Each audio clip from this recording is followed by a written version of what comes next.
오늘 지금 구절 보신 대로 누가복음 7장 36절에서 47절까지 바리새인 시몬과 죄인 여자에 대한 얘기를 보았습니다. 여러분이 오늘 얘기를 보셨듯이요, 오늘 구절은 예수님 외에 두 명의 이야기입니다. 두 명이 등장하죠. 바리새인 시몬과, 나중에 이름이 나와요. 바리새인 시몬이라고 나오고, 또 한 명은 이름을 우리가 알 수 없습니다. 우리가 이름은 알 수 없고 끝까지 안 나오지만 죄인 여자라고 나와요. 비슷한 구절이 요한복음에 있기는 있어요. 비슷한 구절이 예수님이 베다니에 가셨을 때, 베다니의 시몬 집에 가셨을 때 마르다 동생 마리아가 예수님한테 향유옥합을 붓는 장면이 요한복음에 있습니다.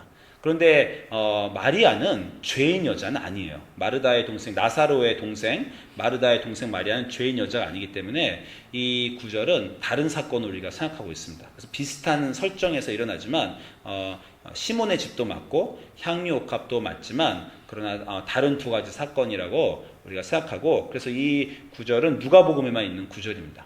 그래서 누가복음에만 있는 구절인데 처음 시작은 그렇게 되죠. 이 사람이 예수님을 초청하였대요. 바리새인을 예수님을 초청하였다는 것인데, 우리가 궁금한 게 있습니다.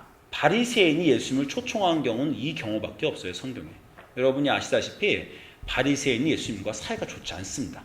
바리새인들은 예수님을 믿지도 않고 율법에 강한 사람인데 예수님이 율법을 어긴다고 생각하는 사람들이었어요. 그래서 바리새인이 예수님을 초청하였다라는 이 장면이 나오자마자 우리는 좀 궁금한 것이 들어야 합니다. 왜 예수님을 싫어하는 바리새인이 예수님을 초청하였을까? 이 생각을 우리가 해볼 수 있습니다. 근데 그 힌트는요, 이 7장 전체에 나와 있어요. 7장 전체에, 우리가 지금 7장 36절부터 읽으셨는데, 누가복음 7장 이 앞부분을 보면요, 예수님이 커다란 기적들을 행하십니다. 7장 처음에는 그 백부장의 죽어가는 하인을 예수님이 딱 말로 하셔서 치료하시는 장면이 나오고요. 그 다음에 7장 두 번째 구절에는 그 죽은 과부의 아들을 예수님이 살리시는 구절이 나와요. 그러니까 이 사건 전에 바리새인이 예수님을 자기 집으로 초청하기 전에 두 가지 커다란 사건은 예수님이 백부장의 하인을 고치시고, 그 다음에 과부의 죽은 아들을 살리시는 놀라운 일이 있어요.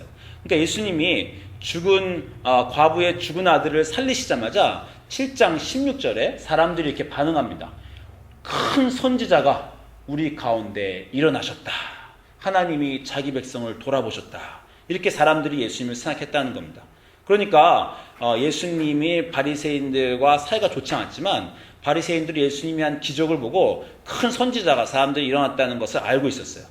그러니까 오늘 구절에서 바리새인 시몬이 자기 집에 예수님을 초청하였을 때는요, 아마도 큰 선지자를 초청한다고 생각하고 초청을 한 겁니다. 그렇지 않으면 바리새인이 예수님을 초청할 리가 없어요. 근데 바리새인 시몬이 예수님을 초청하면서 아마 큰 선지자가 자기에게 큰 가르침을 줄 수도 있겠다라고 초청을 했을 겁니다. 또는 큰 선지자를 우리 집에 모시면 사람들이 알아서 자기도 지위가 올라가는 거죠. 높은 사람들과 같이 지내면 높은 사람처럼 느껴지는 겁니다. 그러니까 바리새인이 큰 선지자를 자기 집에 모시면서 자기도 좀 어깨가 우쭐했을 수도 있어요. 이 바리새인은 굉장히 부자였을 겁니다. 왜냐하면 예수님을 집에 초청할 때는요, 예수님만 초청하는 게 아니죠. 12제자가 따라가는 거예요. 12제자고 있었고, 또 예수님을 따르는 분들도 몇 명 있었으니까 집에 적어도 한 10명 이상의 손님을 초청할 수 있는 부자 바리새인이었다고 우리가 생각할 수 있습니다. 그리고 또는 예수님이 전반부에서 죽은 사람을 살리시고 또 막 백부장의 하인을 살리셨으니까 자기 집에 와서 커다란 기적을 행해 주실까, 이런 궁금증에 예수님을 초청할 수도 있습니다. 우리가 이 예수님을 자기 집에 초청한 바리새인을요, 우리의 삶으로 좀 비유해 보면 교회에 나온 우리라고 할 수 있어요. 그러니까 우리도 예수님을 초청한 겁니다. 우리가 교회에 올 때 예수님을 우리 삶에 초청한 거예요. 그럼 우리가 바리새인이 예수님을 초청한 이유와 우리가 교회에 나온 이유를 한번 같이 생각해 볼 수 있습니다. 우리는 오늘 교회에 왜 나왔습니까? 여러분 왜 나오셨어요? 오늘 큰 가르침을 성경에서 받을 수 있었을까? 라고 생각하면서 오셨어요?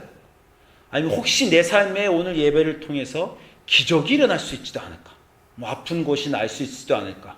커다란 삶의 문제를 갖고 왔는데 기도하고 함께 예배 보는 가운데 그 삶의 문제가 오늘 고쳐지지도 않을까?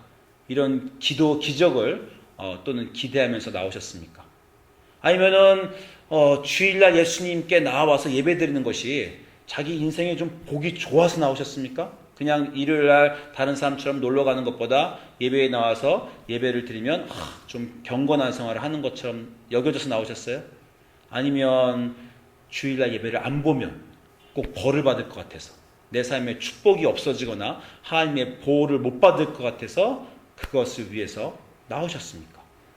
이 바리새인도 예수님을 초청할 때요, 그렇게 나쁜 의도로 초청한 게 아니에요. 예수님을 불러서 예수님한테 해코지하거나 예수님을 시험하려고 한 게 아니라 큰 선지자가 오셨다니까 궁금하기도 하고 어떻게 식사를 대접해 볼까 하고 초청을 하였는데, 이 사람이 예수님을 초청한 것과 우리가 교회에 나온 이유와 많이 다르지 않을 수도 있었습니다.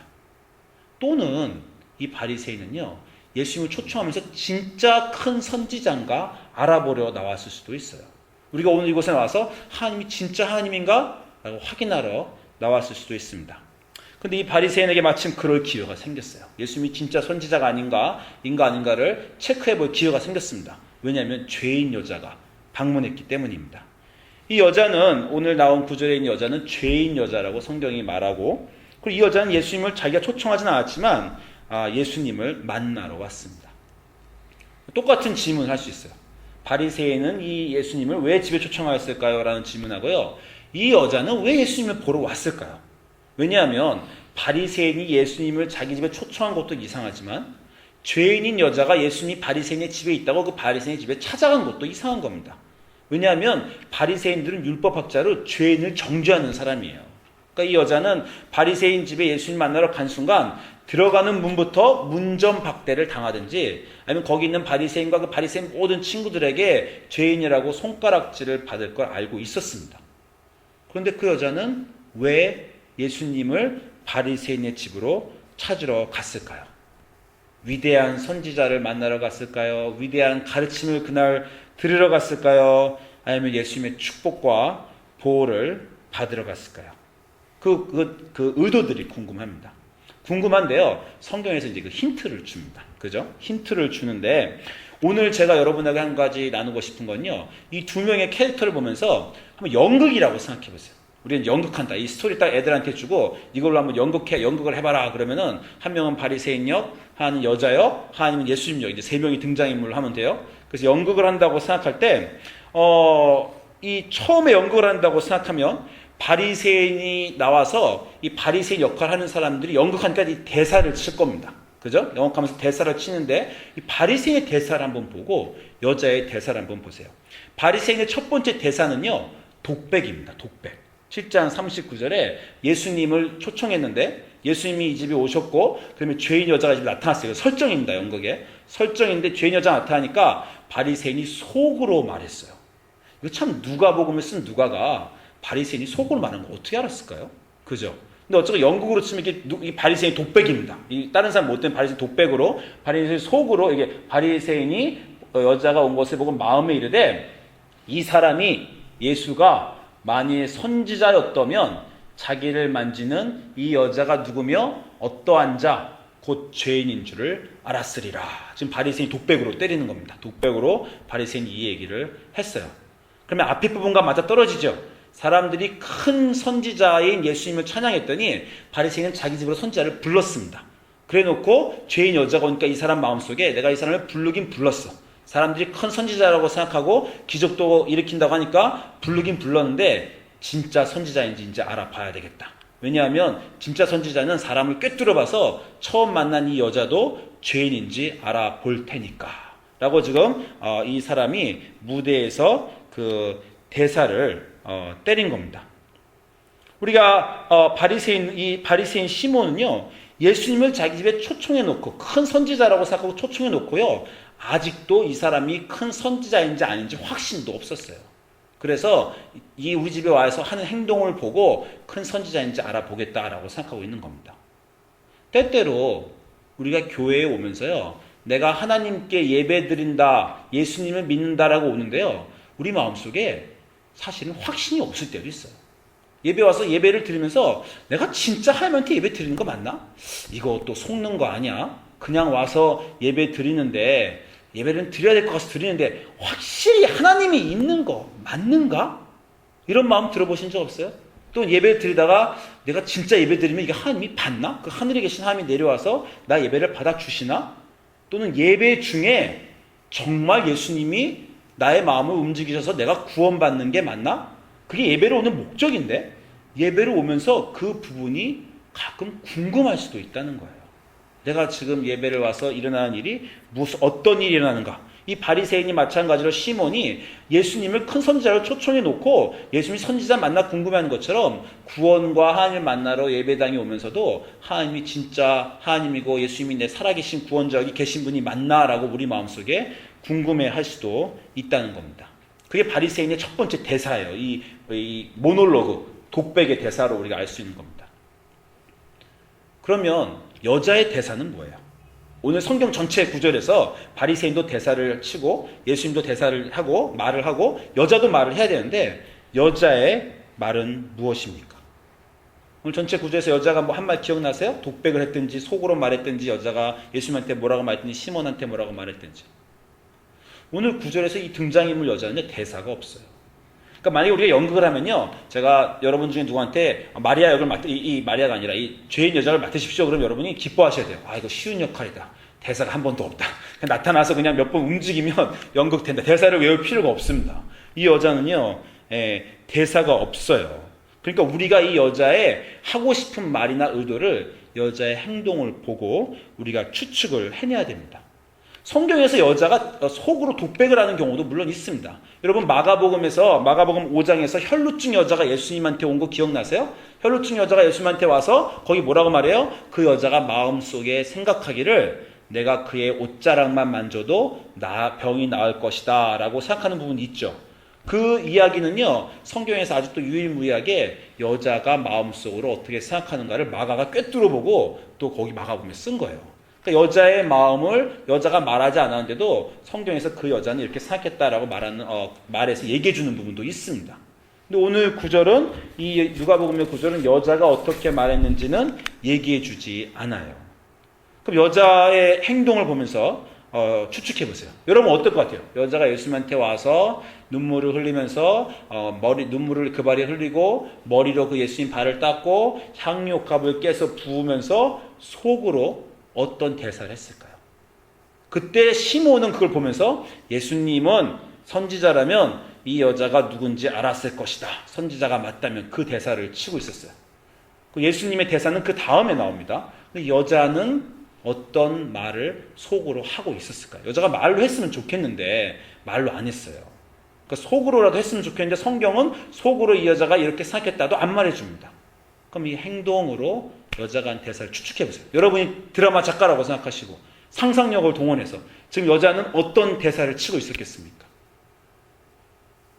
어떻게 좀 아이디어가 떠오르세요? 저는 이 여자의 대사를 생각해보면서 이렇게 얘기했을 것 같아요. 나는 죄인입니다. 나를 용서하여 주시옵소서. 나를 용서하여 주셔서 감사합니다. 주님 사랑합니다.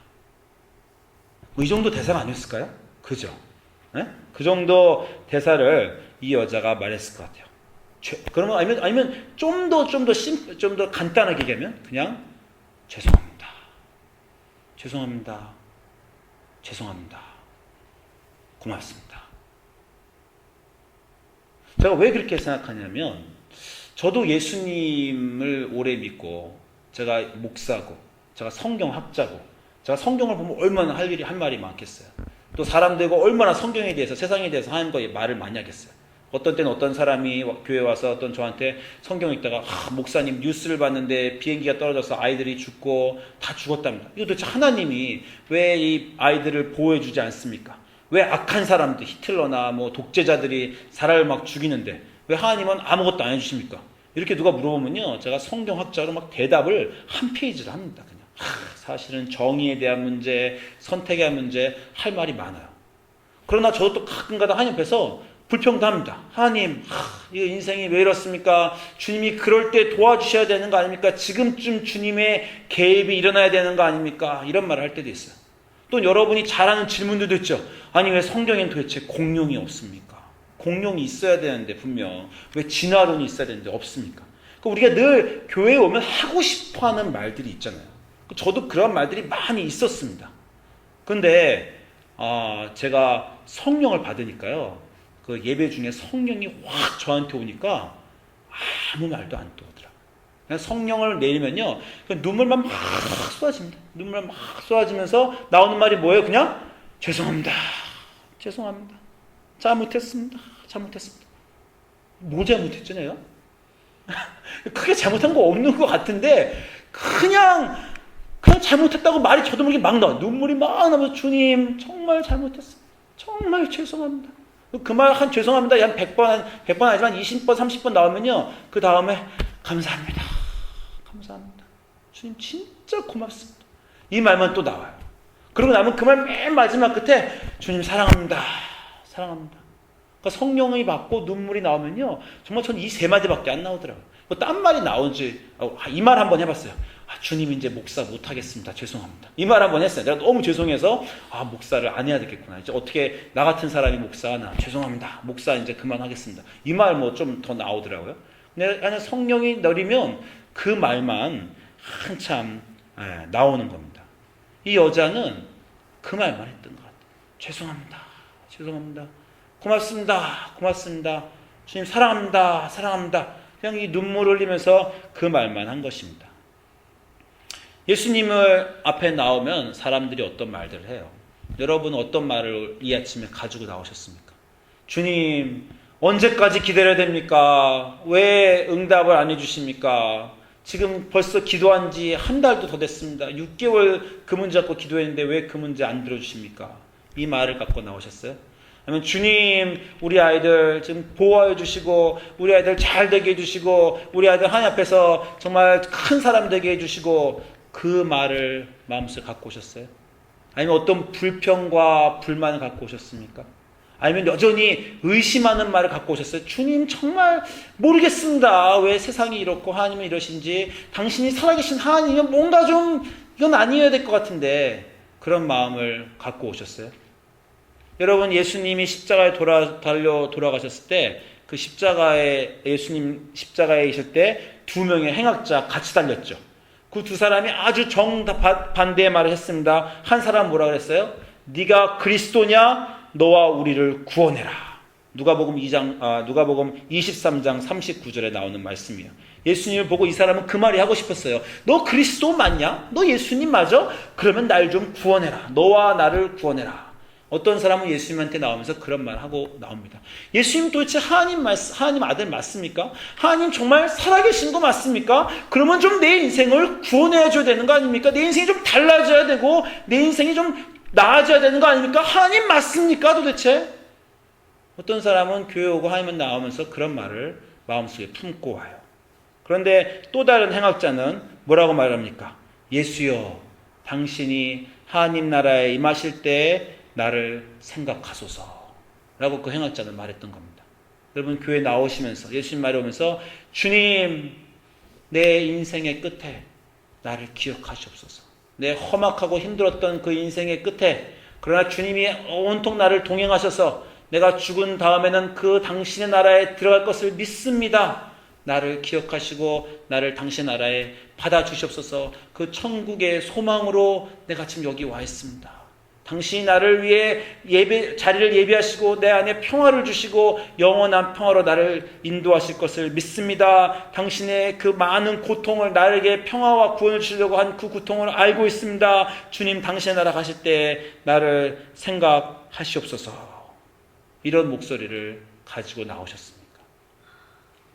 오늘 제가 여자와 바리새인을 두고 둘 다 말씀하지만 그 둘의 말이 다른 겁니다. 바리새인은 저가 참 선지자인지 저가 하나님 맞는지, 이 교회에 나와서 내가 믿는 게 진짜 신인지, 그분이 이 세상을 다 통치하시는지, 그분의 통치로 이 세상이 정말 잘 돌아가는 건지, 나를 구원해 주시고 내 기도를 들어주시는 게 맞는 건지, 왜 안 그러시는지, 왜 세상이 이 모양인지, 하나님이 책임져야 되는 건지, 내 인생을 왜 안 도와주시는 건지, 그 마음을 가지고 나온 사람도 있고, 그런 강도도 있고, 그런 바인세인도 있고, 또 다른 십자가에 달린 사람과 여자는 그저 나와서 나를 기억하시옵소서.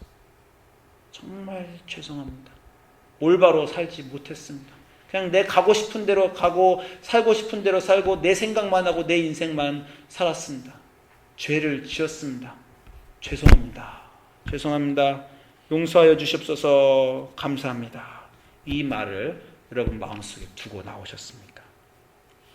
오늘 이 나온 두 사람에게 예수님이 오늘 9절에서 하시는 말은 이렇습니다. 내가 내게 말하노니 저 여자의 많은 죄가 사하여졌다. 이는 저의 사랑이 많음이라. 사함을 받은 일이 적은 자는 적게 사랑하느니라. 이렇게 말씀하십니다. 저의 많은 죄가 저의 사랑으로 사랑해졌다는 거예요.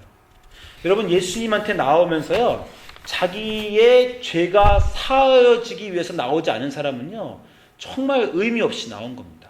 예수님 앞에 나오면서도요, 나는 좀 괜찮은데, 그렇지만 주일날 예수님한테 나와서 내 인생이 좀 더 나아지기를 바라고, 보호받기를 바라고, 축복받기를 바라고, 그 정도로 나오시면요, 예수님의 정말 이유를 모르시는 거예요. 예수님 말씀하시잖아요. 내가 의원이다. 내가 의원인데 건강한 사람은 내가 쓸데가 없다.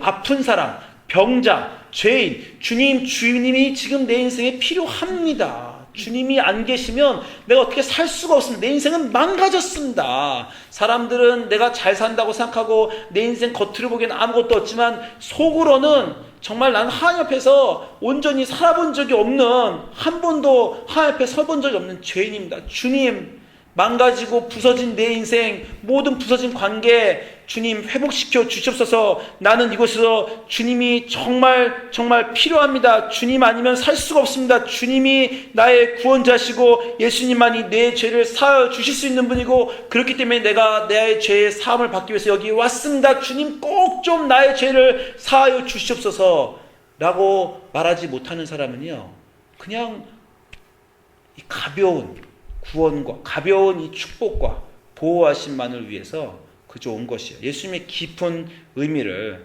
아실 수 없는 분입니다. 오늘 이 예수님이 저의 많은 죄가 사하여졌다, 사함을 받은 자, 적게 사함을 받은 자는 적게 사랑하느니라, 이 말씀하시면서 이 시몬에게 말씀하십니다. 시몬아, 이 여자를 보느냐? 내가 내 집에 들어오매 너는 내게 발 씻을 물도 주지 않았을 때 이 여자는 눈물로 내 발을 적시고 그 머리털로 씻었으며, 너는 내게 입 맞추지 아니하였을 때 저는 내가 들어올 때부터 내 말에 입 맞추기를 그치지 아니하였으며, 너는 내 머리에 감람류도 붓지 아니하였을 때 저는 향유를 내 발에 부었느니라. 오늘 오신 여러분한테 여러분이 예수님이 뭐라 그러실 것 같아요? 어떤 사람은 교회에 오면서 예수님의, 이 시몬이 예수님을 자기 집에 초청한 것처럼 우리도 교회는 와요. 예수님을 초청합니다. 자기 인생에. 그래서 교회는 와요. 그러나 교회에 와서 예수님한테 발 씻을 물도 안 줍니다. 우리는 그냥 교회에 서둘러서 와서 예수님을 초청을 했어요. 그렇지만 1시간 빨리 끝나면 일주일에 내가 예수님 초청한 거 다 했다. 예수님한테 한 거 다 하고 빨리 집에 가야지. 그리고 그냥 집에 가는 겁니다. 그 예수님한테 들어와서 이 교회 와서 예배 오면서 눈물로 예수님 발을 적시지도 않습니다. 예배 오면서 그 마음에 감동이 있어서 예배당 들어오면서부터 눈물이 흘러서 예수님 여기 왔습니다. 인생 살다가 여기 왔습니다. 정말 그 많은 죄를 짓고 내가 아이들과 싸우고 이웃에게 잘못하고 내 교만한 마음과 남을 판단하고 그리고 그저 내 인생의 욕심만 위해 살다가 이제 왔습니다. 내 안에 눈물이 흐릅니다. 주님의 마음으로 나를 만져주시고 이 안에 예배당 와서 예배당에 감동으로 오고 눈물을 흘리며 오지도 않습니다. 또는 우리는 예배에 들어오면서 너는 내게 입 맞추지도 않았다. 감람나무 열매도 붓지 않았다. 라고 예수님이 말씀하실 수도 있습니다. 우리는 그냥 와서 헌금을 드리긴 드리고 우리 시간을 드리는 너무 아까워요. 내가 이거 도대체 왜 드리지? 그냥 초청은 했는데 교회는 왔지만 그 이외의 것은 예수님에게 더 드리고 싶은 생각이 없어요. 그냥 여기는 의무고 왔다 가는 겁니다. 우리의 예배가 혹시 바리새인이 예수님을 초청한 것 같지는 않습니까? 그러나 이 여자의 예배를 보세요. 여자는 들어와서 예수님이 이 교회를 오는 순간부터 눈물로 예수님을 맞았다는 거예요. 그냥 아침부터 그 전날부터 주님 내일은 예배당 갑니다. 내일은 주님한테 예배 드립니다. 내 마음 받아주시옵소서. 내 찢기고 상한 마음 다 받아주시옵소서. 내일은 나를 위로하여 주시고 내일은 나를 회복하여 주시고 내일은 내가 죄가 사함받는 날입니다. 주님께 옵니다. 예배당 오면서부터 기대가 설레고 그 토요일 밤부터 설레고 주일 아침에 일하면서 내가 예수님 만날 거 설레고 들어오면서 문을 열면서 눈물이 막 흘러나오는 겁니다. 여러분 그런 예배 들어보신 적 있어요? 예배당 오면서부터 마음이 막 뜨거워서 예배당 문을 들고 나오는데 피아노 음악이 나오는데 찬송가가 나오는데 벌써 내 마음에 눈물이 막 흘러나오면서 주님 내가 주님께 왔습니다. 그래 보신 적 있어요? 아니면 예배당 온 순간부터 그냥 예수님한테 너무 예수님 발에 정말 키스를 하고 싶어요. 예수님 정말 내가 일찍 와서 테이블도 셋업하고 교회 와서 아이들도 가르치고 성가대도 하고 싶고 예수님을 위해서 뭔가 조금이라도 하고 싶습니다. 예수님이 너무 좋고 나를 구원해 주신 예수님이 너무 반가워서 예배 와서 무언가 정말 하고 싶습니다. 예배만 딱 드리고 하는 것이 아니라 그 일찍부터 와서 주님을 섬기고자 하는 마음이 있어 보셨습니까? 또는 이 여자처럼 귀중한 향료컵을 갖고 와서 그 말에 그냥 부어버렸어요. 내 인생에 정말 11조나 그 11조도 아까운데 세금도 아까운데 그 이상의 가장 귀중한 향료컵을 내 인생에 가져와서 주님 내 인생에 예수님보다 소중한 거 없습니다. 주님이 주시는 구원보다 소중한 거 없습니다. 돈도 필요 없습니다. 차도 필요 없습니다. 집도 필요 없습니다. 직장도 필요 없습니다. 내 인생에 귀중한 거 그냥 예수님 앞에서 다 그냥 드리고 싶습니다. 아까운 거 하나도 없습니다. 그냥 예수님 구원만 필요하고 예수님만 필요합니다. 감사합니다. 사랑합니다. 그게 이 여자의 예배입니다. 우리는 오늘 아침에 들어왔을 때 우리는 하나님 앞에서 어떤 말을 하고 싶을 때 우리의 말들은 예수님을 초청한 바리새인 시몬의 말들과 같습니까? 예수님 앞에서 눈물을 흘리는 여자의 말 못할 고백과 같습니까? 또는 예배당에 와서 예배를 드리는 우리의 행동은 예수님을 그냥 초청하고 아무것도 안 한 바리새인 시몬과 같습니까? 아니면 발로 닦고 발을 눈물로 닦고 머리칼로 닦고 키스하기를 그치지 않고 향료컵을 가서 깬 이 여자와 같습니까? 우리는 어떤 사람입니까? 성경에는 두 명의 사람이 항상 나옵니다.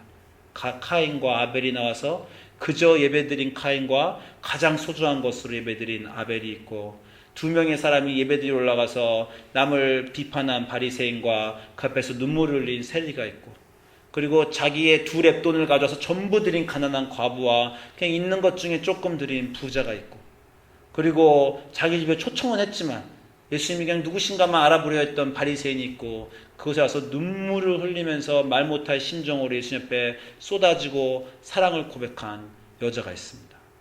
성경에는 늘 두 사람이 있어요. 십자가 위에서도 예수님 앞에 두 사람이 있었습니다. 여러분은 어떤 사람입니까?